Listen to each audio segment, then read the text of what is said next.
Friday night rolls around, and there's only one place everyone wants to be. Families flock to your stores every weekend, arms full of popcorn and candy, ready to scour your shelves for the latest blockbuster. Parents, kids, and couples on date nights, they all turn to you for one thing: entertainment. You're not just a business, you're a ritual, a cultural icon, a staple of Friday nights across the globe. Now imagine that empire slipping away. Not gradually, but almost overnight. 1 minute, you're raking in billions, with over 9,000 stores worldwide and a monopoly on movie rentals. The next, you're irrelevant. Shuttered stores, empty shelves, and the laughter of executives echoing through your past. Laughter that once dismissed a $50 million deal that could have changed everything. But here's the real kicker. Your downfall wasn't inevitable. It wasn't because people stopped renting movies. It wasn't even because of new competitors. It was because you refused to adapt, to innovate, and to listen to the shifting needs of your customers. How does an unstoppable empire like Blockbuster fall apart so quickly? What choices, missteps, and moments of arrogance sealed its fate? And what can we learn from it? Get ready, because this is a story of pride, missed opportunities, and a small startup that saw the future before you did. Today, we're unpacking the rise and fall of Blockbuster, a $5 billion mistake that became one of the most infamous cautionary tales in business history. It's the 1980s, and home entertainment is booming. The clunky VHS tape has become a household staple, turning movie nights into a cherished ritual. But renting those tapes, that's where the real hassle begins. Most video rental shops are tiny, disorganized, and have shelves filled with obscure titles no one wants to watch. Late fees are confusing, and inventory is limited. You're frustrated, but hey, it's the only option, right? Then, in 1985, something revolutionary happens. A man named David Cook opens the first Blockbuster store in Dallas, Texas. Cook, a software engineer by trade, had a video rental experience that didn't suck. He took everything wrong with those mom-and-pop shops and flipped it on its head. Picture it: brightly lit aisles, neatly categorized shelves, and thousands of titles to choose from. Whether you were into action, comedy, romance, or kids flicks, Blockbuster had it all. But it wasn't just the selection that made Blockbuster different. Cook brought his tech expertise to the table, creating a sophisticated inventory system that tracked rentals in real time. This meant customers always found what they were looking for, and popular titles were restocked before anyone even noticed they were gone. For the first time, renting a movie felt effortless. By the late 1980s, Blockbuster was unstoppable. Cook's idea caught fire, and soon, new stores were popping up faster than you could say rewind. Families flocked to their local Blockbuster every weekend, turning movie rentals into a cherished tradition. Employees, known for their friendly smiles and movie recommendations, made the experience even more memorable. It wasn't just about renting a film, it was about making memories. Time the 1990s rolled around. Blockbuster was a household name, and its iconic blue and yellow branding became synonymous with entertainment. Its slogan, "Make it a Blockbuster night," wasn't just clever marketing, it was a cultural phenomenon. The company's aggressive expansion strategy saw it open thousands of stores globally. At its peak, there were over 9,000 Blockbuster locations worldwide, serving millions of loyal customers. But there was more to Blockbuster's success than just good branding. The business model was genius in its simplicity. Late fees ensured a quick inventory turnover, while partnerships with studios meant Blockbuster could offer exclusive releases. These strategies turned Blockbuster into a profit machine, generating billions of dollars in annual revenue. And for a while, it worked like a charm. Blockbuster didn't just sell convenience, it sold community. Parents debated over which family-friendly movie to choose. Teenagers gathered in groups to pick the perfect horror flick. Couples argued playfully over romantic comedies versus action films. The store was more than just a retail space. It was a meeting place, a cultural hub, and a part of daily life. Blockbuster's rise wasn't just about clever marketing or inventory systems. It was about capturing the hearts and habits of an entire generation. But even at its peak, cracks were forming. The entertainment landscape was changing, and while Blockbuster basked in its success, the seeds of its downfall were already being sown. What happens when an empire built on tradition faces the winds of change? Stay tuned, because the real story is just beginning. Blockbuster was at the top of its game. By the early 2000s, the company had thousands of stores worldwide and was raking in billions annually. Friday nights were a cultural event, and Blockbuster was the star of the show. But empires often crumble, not because of external threats, but due to their inability to adapt. For Blockbuster, the challenges were mounting, and their response to these challenges would seal their fate. It started in 1997 with a tiny startup you might have heard of, Netflix. At the time, Netflix's business model was simple yet revolutionary: DVD rentals by mail.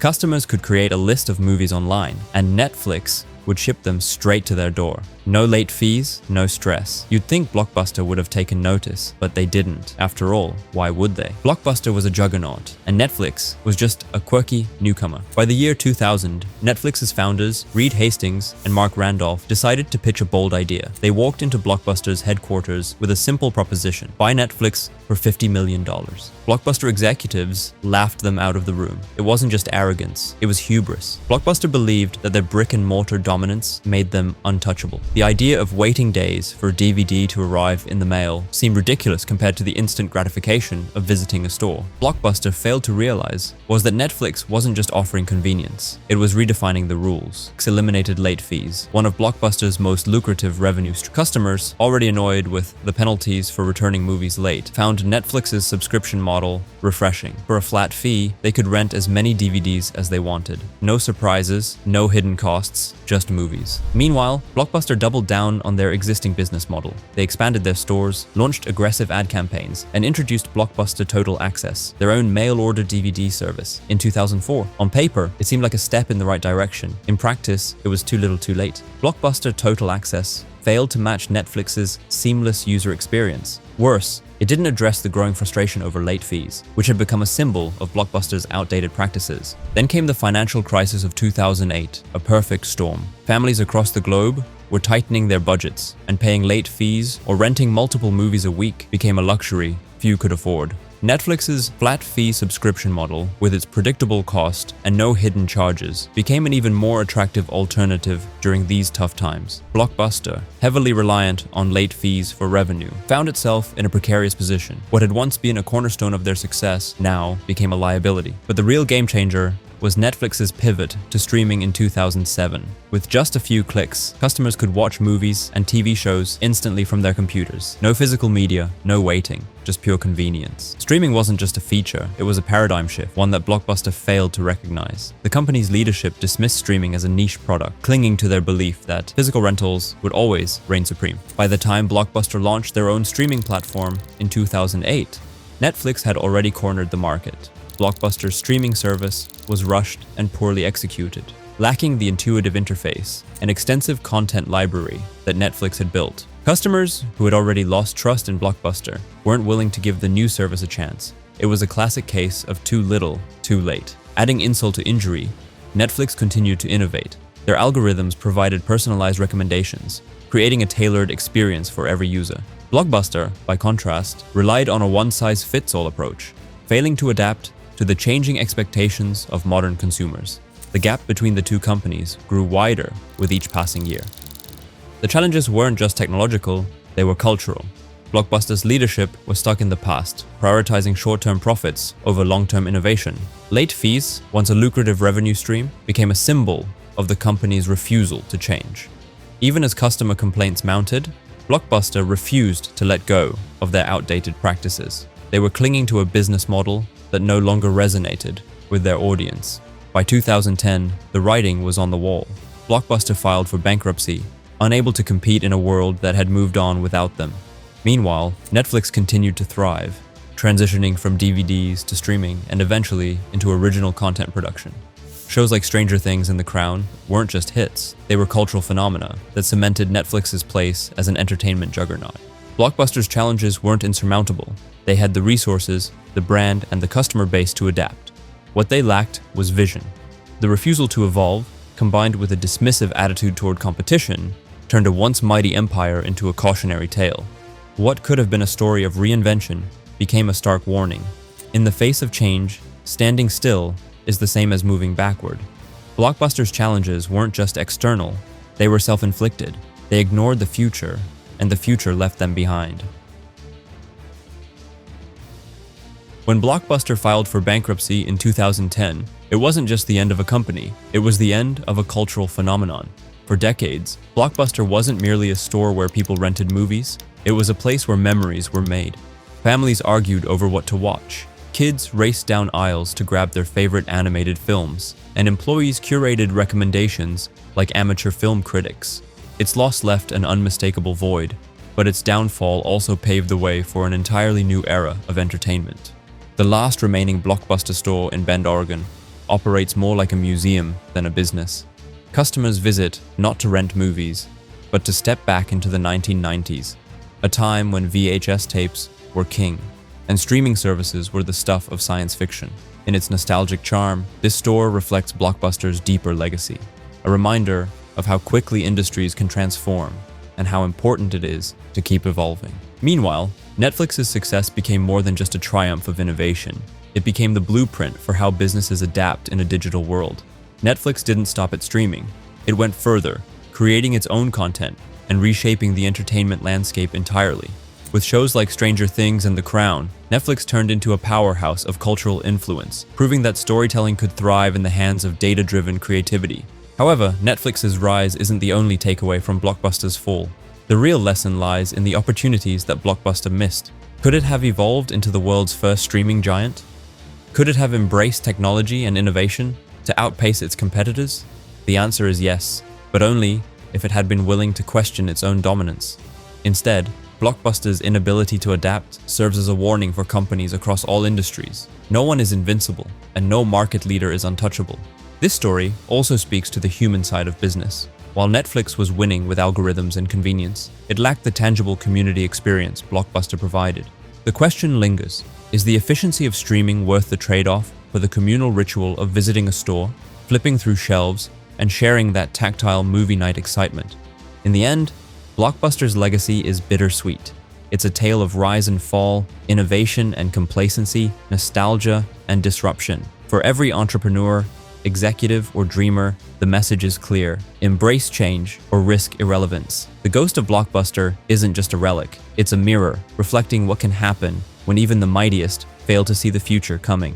And for Netflix, it's a testament to the power of bold vision and a relentless focus on the consumer.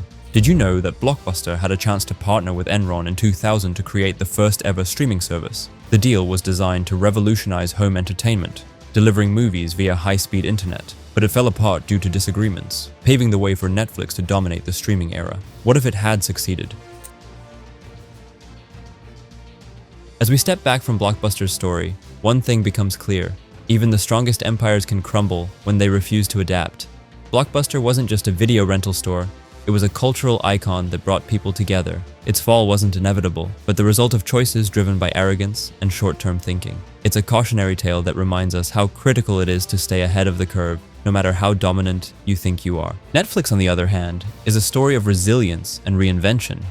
It saw opportunities where others saw risks. By embracing innovation and focusing on consumer convenience, Netflix didn't just survive, it thrived. Today, it's a $200 billion entertainment powerhouse, shaping not just how we consume content, but the content itself. But here's the lingering question: what's next? Netflix's rise came from disrupting Blockbuster, but could Netflix face a disruptor of its own in the future?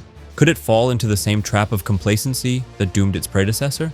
The entertainment landscape is constantly evolving, with emerging platforms and technologies like AI and VR threatening to shake things up again. For all of us, Blockbuster's story is a reminder to embrace change, take risks, and never underestimate the power of innovation. The lessons from its rise and fall extend far beyond the entertainment industry. They're lessons for anyone striving to stay relevant in an ever-changing world. And as we look to the future, one thing is certain: the only constant is change. Blockbuster's story is a powerful reminder that no empire is immune to change. It teaches us that arrogance and complacency can destroy even the strongest brands, but it also offers hope. Resilience and reinvention are always possible for those willing to adapt. What do you think? Could Blockbuster have survived if it had embraced streaming earlier? Was there ever a moment where the downfall could have been reversed, or was it destined to fail? Do you think Netflix would still have risen to power if Blockbuster had made different choices? We want to hear your thoughts in the comments. Let's keep the conversation alive. What lessons can today's giants like Netflix, Amazon, or even TikTok learn from Blockbuster's fall? Let's shape the future by learning from the past. And always remember, think big, act bold, and I'll see you at the next one.